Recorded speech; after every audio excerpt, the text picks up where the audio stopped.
जय हिंद बच्चों। तो ये वीडियो आपके लिए काफ़ी ज़्यादा इंपॉर्टेंट होने वाला है, क्योंकि आज के इस वीडियो में आप सभी लोगों को क्लास 12 फिजिक्स का 25 महत्वपूर्ण बहुविकल्पीय प्रश्न को बताऊंगा। जी प्रिय बच्चों, ये महत्वपूर्ण टॉपिक आ चुका है, ये आपके लिए रामबाण वीडियो आ चुका है, क्योंकि आज के इस वीडियो में आप सभी लोगों को 25 महत्वपूर्ण बहुविकल्पीय प्रश्न को बताने वाले हैं, जो कि बोर्ड परीक्षा में 100% इन्हीं से प्रश्न आएंगे। इससे बाहर कुछ नहीं आएगा प्रिय बच्चों। क्लास 12 फिजिक्स के ये बहुत ही इंपॉर्टेंट टॉपिक है, जो कि मैंने लिया आज के इस वीडियो में 25 महत्वपूर्ण टॉपिक 2025 की बोर्ड परीक्षा के लिए काफ़ी ज़्यादा इंपॉर्टेंट है। ये वीडियो 2025 के लिए काफ़ी ज़्यादा इंपॉर्टेंट है वीडियो। तो ये इस टॉपिक को, इस क्वेश्चन को आप से लोग तैयार कर लीजिएगा, कंप्लीट सॉल्यूशन के साथ लेकर आओ। यहाँ पर देखिए हर एक क्वेश्चन का सॉल्यूशन है।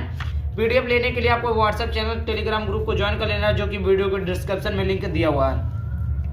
तो आइए देखते हैं, पहला क्वेश्चन है विद्युतशीलता का मात्रक है। विद्युतशीलता का मात्रक क्या है प्यारे बच्चों? तो यहाँ पर देखिए पहला दिया हुआ है प्यारे बच्चों, कूलाम स्क्वायर प्रति न्यूटन मीटर स्क्वायर होता है, कि दूसरा न्यूटन मीटर स्क्वायर प्रति कूलाम स्क्वायर होता है, तीसरा न्यूटन प्रति कूलाम होता है, चौथा न्यूटन वोल्ट मीटर स्क्वायर होता है, वोल्ट प्रति मीटर स्क्वायर होता है प्यारे बच्चों। तो इसका सही ऑप्शन क्या हो जाएगा प्यारे बच्चों? तो देखिए यहाँ पर इसका जो सही ऑप्शन हो जाएगा वो हो जाएगा option number A is correct हो जाएगा। विद्युतशीलता का जो मात्रक होता है वो होता है प्यारे बच्चों कूलाम स्क्वायर प्रति न्यूटन मीटर स्क्वायर होता है। समझ में आ गया प्यारे बच्चों? आई होप क्लियर हो गया होगा। आगे देखते हैं दूसरा प्रश्न। यहाँ पर प्यारे बच्चों दूसरा प्रश्न आपको लेके है, काफी ज्यादा इंपॉर्टेंट प्रश्न है। देखिए दूसरा है कि दो बिंदु आवेश K1 प्रावैद्युतांक वाले माध्यम में रखे हैं, उनके बीच लगने वाला स्थिर विद्युत बल F है। यदि माध्यम का पराविद्युतांक बदलकर K2 कर दिया जाए, तब उनके बीच कितना स्थिर विद्युत बल होगा? ये आपका न्यूमेरिकल टाइप में, किसमें है? न्यूमेरिकल टाइप में है। न्यूमेरिकल टाइप का क्या होगा? तो यहाँ पर देखिए पर बच्चों, यहाँ पर क्या होगा, यहाँ पर देख ही सकते हैं। तो यहाँ पर देखते हैं पर बच्चों, यहाँ पर देखते हैं पहला है K2/K1 इंटू एफ हो जाएगा, दूसरा 2K1/K2 इंटू एफ हो जाएगा, उसके बाद में तीसरा K1/K2 इंटू एफ हो जाएगा, 2F हो जाएगा।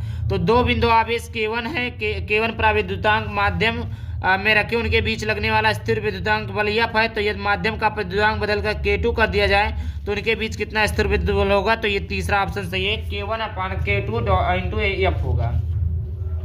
इतना समझ में आ गया बच्चों? आई होप आपको 2 MCQ क्लियर हो गए। आइए देखते हैं अगला प्रश्न। देखिए अगले क्वेश्चन की तरफ बढ़ते हैं। तीसरा क्वेश्चन है कि एक बंद पृष्ठ के भीतर विद्युत द्विध्रुव यन है, यन स्थित है, बंद पृष्ठ से निर्गत विद्युत फ्लक्स का मान कितना होगा? पहला दिया है Q/ε0, दूसरा है 2Q/ε0, तीसरा -2Q/ε0, चौथा आपका है 0।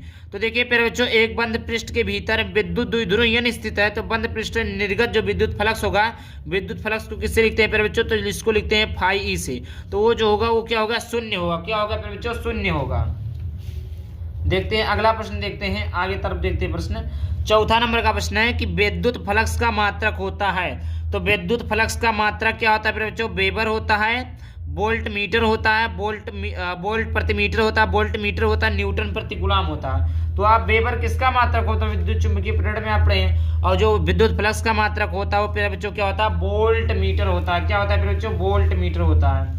आगे देखते हैं अगला प्रश्न है, 5वें नंबर का प्रश्न है कि एक समान विद्युत क्षेत्र में ई में रखे विद्युत द्विध्रुव आघूर्ण P वाले विद्युत द्विध्रुव को 90 डिग्री घुमाने में किया गया कार्य।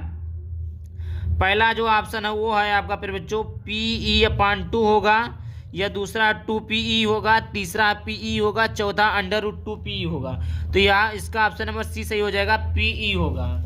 आगे बात करते हैं फिर बच्चों, क्वेश्चन नंबर 6 है कि 50 ओम प्रतिरोध के एक धात्विक तार को खींचकर उसकी लंबाई 2 गुनी कर दी जाती है, तो उसका नया प्रतिरोध क्या होगा? तो पहला दिया 25 ओम, 50 ओम, 100 ओम, 200 ओम। तो देखिए 50 ओम प्रतिरोध के एक धात्विक तार को खींचकर उसकी लंबाई 2 गुना कर दी जाती है, तो उसका नया प्रतिरोध कितना होगा? 200 ओम होगा। समझ में आ गया? इतना क्वेश्चन क्लियर हो गया। ये आपका 6 प्रश्न है। अब देखते हैं अगले प्रश्न की तरफ। देखिए अगला 7वां नंबर का प्रश्न है कि यदि संतुलित वहीट स्ट्रेन सेतु को प्रत्येक भुजा तथा धारामापी का प्रतिरोध R हो, तब बैटरी को जोड़ने वाले सिरों के बीच कुल प्रतिरोध होगा। देखिए R होगा या 2R होगा, R/2 होगा, 1/R होगा। तो सबसे पहले आप लोग क्वेश्चन को सही से पढ़ लिया करिएगा। ठीक है, तो इसका जो सही ऑप्शन हो जाएगा प्यारे बच्चों वो हो जाएगा आर होगा। क्या होगा? आर होगा। क्या हो गया प्यारे बच्चों? आर होगा। समझ में आया? कौन सा होगा? ये वाला आर ऑप्शन सही हो जाएगा। आगे देखते हैं 8वें नंबर का प्रश्न है कि क्रिस्चाफ का प्रथम नियम किसके संरक्षण पर आधारित है। प्यारे बच्चों क्रिस्चाफ ने 2 नियम दिए थे। 2 नियम, यानी पहला था संधि का नियम या बोल्टता का नियम, दूसरा क्या था? पहला तो क्या था प्यारे बच्चों? संधि का नियम। तो संधि का नियम तो क्या पूछा? पहला प्रथम पूछा ना, तो प्रथम ऊर्जा है, संवेग है, आवेश है, द्रव्यमान है। तो किस संरक्षण पर आधारित है? आवेश संरक्षण पर आधारित है। और क्रिस्चाफ का जो द्वितीय नियम है वो ऊर्जा संरक्षण पर आधारित है।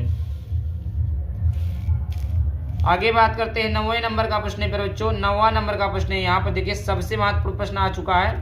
9वां नंबर का प्रश्न है प्यारे बच्चों। 9वां नंबर का प्रश्न है कि यदि आवेशित कण का वेग 4 गुना तथा चुंबकीय क्षेत्र का मान आधा कर दिया जाए।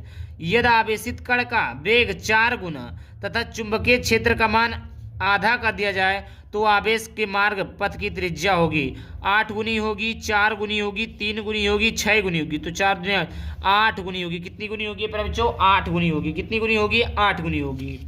चलिए देखते हैं अगला प्रश्न। अगला है 10वें नंबर का प्रश्न है प्यारे बच्चों कि चाल, यहाँ पर चल नहीं, चाल कुंडली धारा मापी की सुग्राह्यता में वृद्धि की जा सकती है। कितनी वृद्धि की जा सकती है प्यारे बच्चों? तो यहाँ पर देख सकते हैं, पहला दिया कुंडली का क्षेत्रफल घटाकर, कुंडली में फेरों की संख्या घटाकर, कुंडली का क्षेत्रफल बढ़ाकर, चौथा चुंबकीय क्षेत्र का मान घटाकर। तो इसका ऑप्शन नंबर तीसरा सही हो जाएगा। कुंडली का क्षेत्रफल बढ़ाकर कुंडली धारा मापी की सुग्राह्यता में वृद्धि की जा सकती है। ये सही ऑप्शन है। आइए देखते हैं अगले क्वेश्चन की तरफ। देखिए अगला क्वेश्चन है, लेंज के विद्युत चुंबकीय प्रेरण के नियमानुसार इनमें से क्या सत्य है? आवेश का संरक्षण सत्य है कि चुंबकीय फ्लक्स का संरक्षण सत्य है, संवेग संरक्षण का, ऊर्जा का संरक्षण। तो लेंज के विद्युत चुंबकीय प्रेरण के सिद्धांत, मतलब लेंज का जो नियम था विद्युत चुंबकीय प्रेरण पे, वो ऊर्जा संरक्षण का था। किसका था? ऊर्जा संरक्षण का था। तो ऑप्शन नंबर डी करेक्ट हो जाएगा। आगे बात करते हैं 12 नंबर का प्रश्न है कि यदि यल तथा आर क्रमशः प्रेरकत्व तथा प्रतिरोध हैं तो का यल अपान आर मात्रक क्या होगा? यल अपान आर का मात्रक क्या होगा? प्रति सेकंड होगा, मीटर सेकंड होगा या मीटर होगा? तो इसका ऑप्शन नंबर तीसरा सही है, सेकंड होगा। क्या होगा प्यारे बच्चों? सेकंड होगा। आइए देखते हैं अगला प्रश्न। अगला प्रश्न है यहाँ पर 13 नंबर का प्रश्न है प्यारे बच्चों।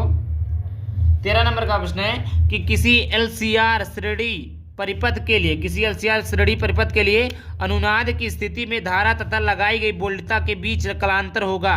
क्या होगा? पाई होगा, पाई/2 होगा, पाई/4 होगा या 0 होगा? तो इसका ऑप्शन नंबर डी सही हो जाएगा, 0 होगा। कितना हो गया प्यारे बच्चों? 0 होगा।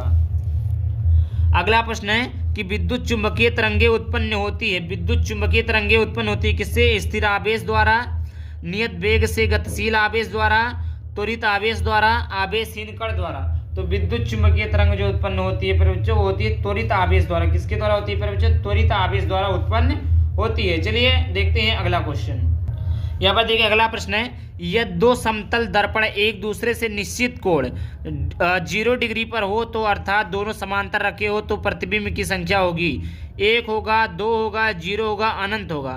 तो इसका ऑप्शन नंबर डी सही हो जाएगा, अनंत होगा।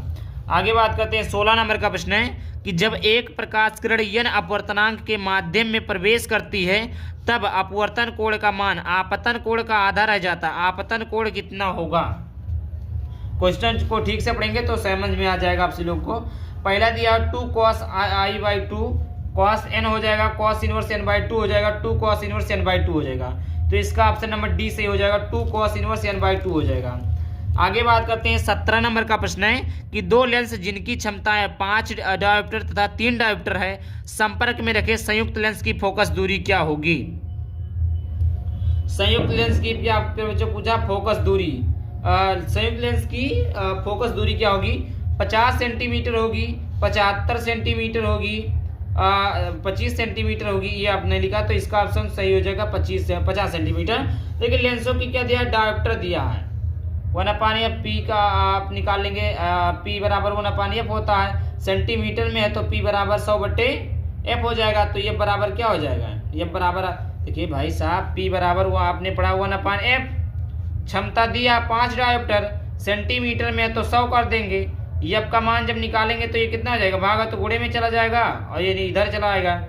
तो ये आपका हो जाएगा फिर बच्चों जो हो जाएगा 5 100 20 इसका हो जाएगा और 30 इसका, 20 30 50। देखिए भाई साहब 5 डायोप्टर दिया हुआ है, तो 5 डायोप्टर दिया है तो 5 इधर हो जाएगा, पी का मान 5 है और सेंटीमीटर में तो 100 हो जाएगा। एफ का मान पता नहीं, ये 5 हुकुम 5 और 20 पंचे 100, तो F1 का मान कितना आया 20, इसको हमने मान लिया 20 F1 या 20 आया। उसी प्रकार P बराबर हो जाएगा 1/F2 हो जाएगा। F2 निकालेंगे तो यहाँ पर 100 रहेगा, P का मान 3 रख देंगे तो इस प्रकार आपका मान आ जाए 50 सेंटीमीटर। आइए देखते हैं अगला क्वेश्चन। 18 नंबर है, एक समबाहु प्रिज्म न्यूनतम विचलन की स्थिति में है, यदि आपतन कोण प्रिज्म कोण का 4/5 गुना हो तो न्यूनतम विचलन कोण होगा 72 डिग्री होगा, 36 डिग्री सेल्सियस होगा, 60 डिग्री होगा या 48 डिग्री का होगा। तो ये आपका हो जाएगा बच्चों 36 डिग्री का हो जाएगा। कितने डिग्री का हो जाएगा बच्चों? 36 डिग्री का हो जाएगा। देखिए अगला क्वेश्चन है, प्रिज्म से गुजरने पर निम्नलिखित में से किस रंग के प्रकाश का विचलन अधिकतम होगा? तो आपको पता हो गया लाल रंग का होता, नीले रंग का होता, बैगनी रंग का होता, हरे रंग का होता। तो बैगनी रंग का होता क्योंकि विव होता, विव गयोर। तो ये क्या है? नीला है, वायलेट यानी नीला है। तो सबसे ज़्यादा किसका होता है? सॉरी वायलेट बैगनी कलर का, बैगनी रंग का होता है। और सबसे कम किसका होता है? लाल का होता है। समझ में आ गया? इंडिको हो गया, बैगनी ब्लू हो गया, ग्रीन हो गया, येलो हो गया, ऑरेंज हो गया, इस प्रकार आपका कलर है। तो सबसे ज़्यादा नीला का होता है, सबसे कम लाल का होता है। तो ऑप्शन नंबर 3 सही हो जाएगा।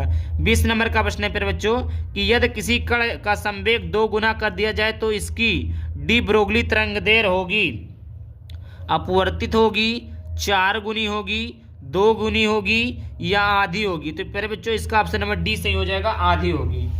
अब बात करते हैं 21 नंबर का प्रश्न है बच्चों। 21 नंबर का है कि हाइड्रोजन परमाणु की 2 लगातार कक्षाओं के बीच इलेक्ट्रॉन के कोणीय संवेग का अंतर होता है। क्या होता है बच्चों? h/पाई होता है, h/2 होता है, 2π/h होता है, π/h होता है। तो देखिए बच्चों h/2 होता है। 22 नंबर का प्रश्न है कि निम्नलिखित में से कौन सा कण मूल कण नहीं है? क्या नहीं है? प्रोटॉन नहीं है, मेसान नहीं है, न्यूट्रॉन नहीं है, अल्फा कण नहीं है। तो इसका ऑप्शन में डी सही हो जाएगा, अल्फा कण नहीं है। अब आइए देखते हैं फिर बच्चों अगले क्वेश्चन की तरफ। देखिए अगला क्वेश्चन है 23 नंबर का कि सूर्य की विकिरण ऊर्जा का स्रोत है। सूर्य की विकिरण ऊर्जा का स्रोत क्या है? तो पहला नाभिकीय विखंडन, दूसरा प्रकाश विद्युत प्रभाव, तीसरा साइक्लोस्ट्रॉन और चौथा नाभिकीय संलयन। तो इसका ऑप्शन नंबर डी करेक्ट हो जाएगा। 24 नंबर का प्रश्न है कि पी प्रकार के अर्धचालक में आवेश वाहक होते हैं, केवल इलेक्ट्रॉन होते हैं, केवल कोटर इलेक्ट्रॉन की संख्या सबसे अधिक तथा कोटरों की संख्या सबसे कम, कोटरों की संख्या अधिक तथा इलेक्ट्रॉनों की संख्या कम। तो इसका ऑप्शन नंबर डी सही हो जाएगा। आगे बात करते हैं 25वां सबसे लास्ट क्वेश्चन। पी प्रकार अर्धचालक होता है धनावेशित, ऋणावेशित, उदासीन, धनावेशित या ऋणावेशित कोई भी। तो इसका ऑप्शन नंबर ए सही हो जाएगा, धनावेशित। तो ये देखिए 25 क्वेश्चन जैसा कि हमने बताया था, इसको हमने बता दिया है। वीडियो पसंद है वीडियो को लाइक करके चैनल को सब्सक्राइब कर देना। चलिए मिलते हैं किसी नए वीडियो टॉपिक के साथ, तब तक के लिए बाय बाय, थैंक यू, जय हिंद, जय भारत, वंदे मातरम।